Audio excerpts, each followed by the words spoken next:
একজন ছাত্রলীগ মারলে ৫,০০০ টাকা, একজন পুলিশ সদস্য মারলে ১০,০০০ টাকা জামাত শিবির বিএনপির ক্যাডারদের নির্দেশনা প্রদান করে। এর ধারাবাহিকতায় গ্রেপ্তারকৃত আসামিরা প্রত্যক্ষ নির্দেশনায় বিএনপি জামাতের নেতাকর্মীরা টাকার বিনিময়ে টুকাই এবং ছিন্নমূল দিয়ে ঢাকা উত্তরা আবদুল্লাহপুর সদস্যের বিভিন্ন স্থানে ভাঙচুর, অগ্নিসংযোগ, নারী হত্যা করে এবং যার ধারাবাহিকতা আপনারা দেখেছেন ঢাকা শহরের চতুর্দিকে মেট্রো রেল, ডাটা সেন্টার, সেতু ভবন, বিটিভি ভবন এবং উত্তরাতে থানা পাড়িতে তারা হামলা করেছে। এবং শুধু থানায় না, গতকাল আপনারা দেখেছেন যে ওই সেতু ভবনে যারা হামলাটা করেছিল তাদেরকে ভিডিও ফুটেজের মাধ্যমে ধরে আমরা তাদেরকে ধরে নিয়ে এসেছি, তারা স্বীকার করেছে। এবং আজকে যখন আমরা আজিজকে ধরলাম সে কিন্তু স্বীকার করেছে যে তার শালার কাছে তথ্যটা প্রতীকে এসেছে, সে তালার মাধ্যমে সে কিন্তু এই তথ্যটা ছড়িয়ে দিয়েছে। কিন্তু আমার কাছে মনে হয়েছে যেহেতু এত কম টাকা, যে ছাত্রলীগরে মারলে ৫,০০০, একটা পুলিশ মারলে ১০, তাহলে পুলিশের প্রতি এত খুব কেন? পুলিশ কিন্তু রক্ত দিয়েছে ৭১ এবং বারবার যখন অগণতান্ত্রিক পন্থায় দেশের যে স্বাভাবিক পুলিশকে বিনষ্ট করার জন্য যখন একটা চক্র বারবার চেষ্টা করে, পুলিশ কিন্তু বারবার জীবন দিয়ে সেটা কিন্তু রক্ষা করে। পুলিশকে যদি ডিমোরালাইজ করা যায়, পুলিশের মনোবল যদি ভেঙে দেওয়া যায়, তাহলেই একমাত্র সম্ভব এদেশের স্বাধীনতার পরাজ্য শক্তি তারা যে জামাত শিবির চক্র এবং তাদের বিএনপি তারা যে তাদের ষড়যন্ত্রটা সফল হবে। এই মানসিকতা নিয়েই কিন্তু কয়েকজন পুলিশ সদস্যকে ঝুলিয়ে তারা হত্যা করেছে। এইটা কি কোনো সভ্য দেশের মানুষের পক্ষে সম্ভব?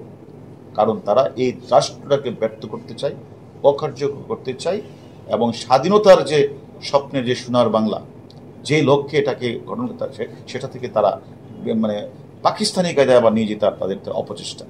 আমরা বাংলাদেশ পুলিশ সবসময় ৭১ সাল থেকে শুরু করে এ পর্যন্ত যতগুলি আন্দোলন হয়েছে একটা নির্বাচিত সরকারের বিরুদ্ধে, আমরা বাংলাদেশ পুলিশ কিন্তু আমরা কঠোর হস্তে দমন করার চেষ্টা করেছি। একটা নির্বাচিত সরকারকে বারবার অকার্যকর করার জন্য, ক্ষমতাচ্যুত করার জন্য একটি চক্র বারবার চেষ্টা করে, তারা ব্যর্থ হয়েই তখন তারা দোষারোপ করে যে আমরা পুলিশের কারণে পারি না। আমার মনে হয় সেই কারণেই তারা এখন পুলিশকে টার্গেট করেছে। আমরা মনে করি এটা যারাই হত্যাকাণ্ডটি করেছে বাংলাদেশের পুলিশের ২ লক্ষের অধিক বাহিনী, তারা আরও দ্বিগুণ বলে বলিয়ান হয়ে যারাই হত্যাকাণ্ডটি ঘটেছে তাদের প্রত্যেককে আমরা আইনের আওতায় আনার মধ্যে দিয়ে আমরা তাদেরকে বিচারের কাঠগড়া দাঁড়িয়ে আমরা তাদের বিচার প্রার্থনা করব। এতে আমাদের পুলিশের মনোবল মোটেও ভাঙবে না, বরং পুলিশ এখন আরও আগের চেয়ে আরও শক্তিশালী হয়ে তারা প্রত্যেককে তারা আইনের আওতায় নিয়ে আসছে। ছাত্রলীগকে মারলে ৫,০০০ টাকা, এই টাকাগুলি কারা বিলি করেছে তাদেরও ৫-৬ জন আমাদের কাছে অলরেডি, যারা ঢাকা শহরকে বিশৃঙ্খলা করার জন্য, অরাজকতা করার জন্য দায়িত্ব নিয়েছিল। তার মধ্যে সালাউদ্দিন টুকু, সাইফুল ইসলাম নীরব, SM জাহাঙ্গীর এবং আপনাদের এইদিকে হলো রফিকুল ইসলাম মজনু এবং আমিনুল ইসলাম সহ অসংখ্য জামাতের নেতাকর্মী, বিএনপি নেতাকর্মী আমাদের কাছে আছে। আমরা তাদের জিজ্ঞাসাবাদ করছি, তাদের মোবাইল থেকে অনেক মেসেজ পেয়েছি, যারা বাহির থেকে তাদেরকে অর্ডার করেছে মেসেজে আমরা দেখেছি। বিভিন্ন জায়গাগুলিতে আমাদের অভিযান চলছে, আমাদের ডিবি সহ থানা পুলিশ প্রত্যেকটা টিম বিভিন্ন মহল্লা আমরা অভিযান পরিচালনা করছি। আমাদের উদ্দেশ্যটা হচ্ছে একটাই, যারা সরকারি রাষ্ট্রীয় স্থাপনায় হামলা করেছে, অগ্নিসংযোগ করেছে, পুলিশকে মিটিয়ে হত্যা করেছে, তাদের প্রত্যেককে একে একে আমরা ঘর থেকে ধরে নিয়ে এসে যেহেতু আমরা জানেন আমাদের পুলিশ, আমরা CRPC PRBর মাধ্যমে চলি, আমরা আইনের মধ্যে চলি, অতএব কেউ যদি আইন লঙ্ঘন করে আমরা তাদের কাউকেই ছাড় দেব না। এবং এটাও আপনাদের বলে দিই, কাউকে অহেতুক হয়রানি করা হবে না। যারা এই ঘটনার সাথে সত্যিকারভাবে জড়িত, জামাত শিবির এবং বিএনপি, তাদের নাম আমরা পেয়েছি, আমরা সেই ভিত্তিতে আমরা গ্রেপ্তার করছি। বিভিন্ন জায়গাগুলিতে আমাদের দক্ষ পুলিশ অফিসাররা, ডিবির কর্মকর্তারা ঢাকা এবং ঢাকার আশেপাশে এবং বাংলাদেশের যে কোনো জায়গায় তারা লুকিয়ে থাকলেও তারা যারা এই হত্যাকাণ্ড, যারা এই দুর্বৃত্তায়নের সাথে জড়িত, তাদের কাউকেই ছাড়তে হবে না। সাধারণ ছাত্রদের একটা কোটা বিরোধী আন্দোলন চলছে, সেখানে কোমলমতি শিশুরা তাদের যৌক্তিক আন্দোলন করছে।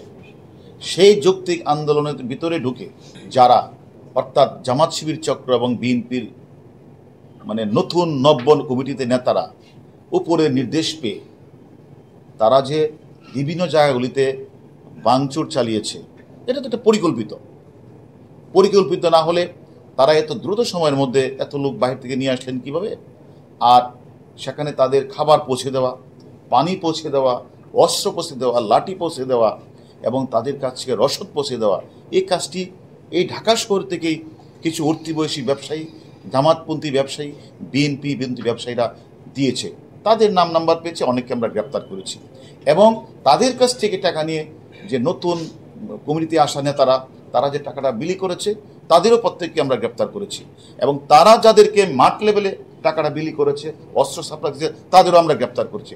আমরা তাদের কাছ থেকে সকল তথ্যই পেয়েছি। এখন আমাদের কাজটি হচ্ছে যারা যারা এই ঘটনার সাথে জড়িত হয়েছে, যারা অর্থ বিনিয়োগ করেছে, যারা খাবার রসদ সাপ্লাই দিয়েছে, যারা টাকা বিনিয়োগ করে তারা পানি কিনে দিয়েছে, খাবার কিনে দিয়েছে, খিচুড়ি বিলি করেছে, প্রত্যেককে আইনের আওতায় আনা হবে। আমরা মনে করি এবারও যারা ওই 10,000 টাকা আর 1 লাখ টাকা যাই দেন, পুলিশে তো সস্তা না। হয়তো আমাদের খারাপ লাগছে, আমাদের 3টা পুলিশ সদস্যকে তারা একজনকে তারা মানে জনসম্মুখে ঝুলিয়ে তারা হত্যা করেছে, হয়তো তাকে আমরা ফিরে পাবো না, এটা ঠিক। বাট আমাদের এই পুলিশ সদস্যকে যারা হত্যা করেছে তাদের প্রত্যেকের নাম্বার আমরা পেয়েছি। তাদেরকে আমরা আপনাদের কাছে কথা দিচ্ছি, যত দ্রুত সম্ভব তাদেরকে ধরে এনে আমরা আইনের আওতায় দাঁড় করাবই।